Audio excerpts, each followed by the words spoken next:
غزوہ فتح مکہ۔ اس طرح اللہ نے جاسوسوں کو پکڑ لیا اور مسلمانوں کی جنگی تیاریوں کی کوئی خبر قریش تک نہ پہنچ سکی۔ 10 رمضان المبارک 8 ہجری کو رسول اللہ صلی اللہ علیہ وسلم نے مدینہ چھوڑ کر مکے کا رخ کیا۔ آپ صلی اللہ علیہ وسلم کے ساتھ 10,000 صحابہ کرام رضی اللہ تعالیٰ عنہ تھے۔ مدینہ پر ابو رحم غفاری سہیلی نے بعض مفازے کے حوالے سے خط کا مضمون یہ بیان کیا ہے: اے جماعت قریش، رسول اللہ صلی اللہ علیہ وسلم تمہارے پاس رات جیسا سیل رواں کی طرح بڑھتا ہوا لشکر لے کر آ رہے ہیں، اور باخدا اگر وہ تنہا بھی تمہارے پاس آ جائیں تو اللہ ان کی مدد کرے گا اور ان سے اپنا وعدہ پورا کرے گا، لہذا تم لوگ اپنے متعلق سوچ لو۔ والسلام واقدی نے اپنی ایک مرسل سند سے روایت کی ہے کہ حضرت حابط رضی اللہ تعالیٰ عنہ نے سہیل بن عمرو،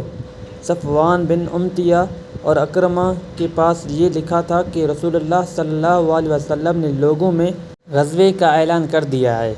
اور میں نہیں سمجھتا کہ آپ صلی اللہ علیہ وسلم کا ارادہ تم لوگوں کے سوا کسی اور کا ہے، اور میں چاہتا ہوں کہ تم لوگوں پر میرا ایک احسان ہے۔ حضرت زبیر اور حضرت ابو مرثد کے ناموں کا اضافہ صحیح بخاری کی بعض دوسری روایات میں ہے۔ جحفہ میں یا اس سے کچھ اوپر آپ صلی اللہ علیہ وسلم کے چچا حضرت عباس رضی اللہ تعالیٰ عنہ بن عبد المطلب ملے۔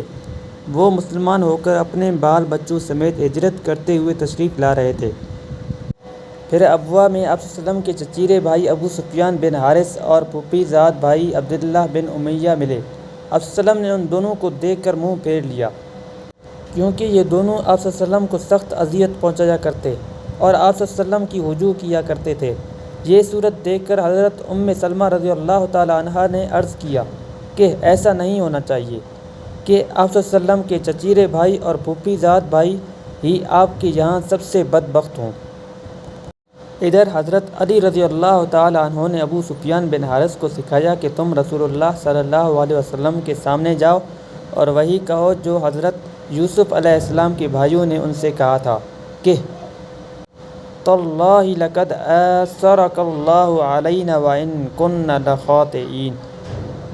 خدا کی قسم اللہ نے آپ صلی اللہ علیہ وسلم کو ہم پر فضیلت بخشی اور یقیناً ہم ہی خطا کار تھے،